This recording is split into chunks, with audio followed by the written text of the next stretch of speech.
తూర్పుగోదావరి జిల్లా గోపాలపురం మండలంలో డయేరియా కలకలం సృష్టిస్తోంది. గోపాలపురం గ్రామంతో పాటు మండలంలోని పలు గ్రామాలకు చెందిన వారు డయేరియా బారిన పడి వాంతులు విరేచనాలతో ఇబ్బందులు పడుతున్నారు. బాధితులు గోపాలపురం సామాజిక ఆరోగ్య కేంద్రంలో చికిత్స పొందుతున్నారు. గత 3 రోజులుగా 25 మంది వాంతులు విరోచనాలతో ఆరోగ్య కేంద్రంలో చికిత్స అందించాము అని, అందులో 19 మంది డిశ్చార్జ్ కాగా ప్రస్తుతం 5గురికి మాత్రం చికిత్స కొనసాగుతోందని డిప్యూటీ DMHO సంధ్య తెలిపారు. 25 cases of diarrhea and loose motions.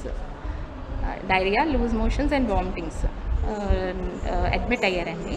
So cases అన్ని ఏజ్ గ్రూప్స్లో ఉన్నాయండి. యంగ్ ఏజ్ గ్రూప్, చిల్డ్రన్, తర్వాత pregnant women as well as older age గ్రూప్లో కూడా. కొంతమంది మాత్రం వాళ్ళు రెగ్యులర్గా టొబాకో ఫీల్డ్స్కి వెళ్తున్నారండి. రెగ్యులర్ వెళ్ళి అక్కడ వర్క్ చేసి వస్తున్నారు.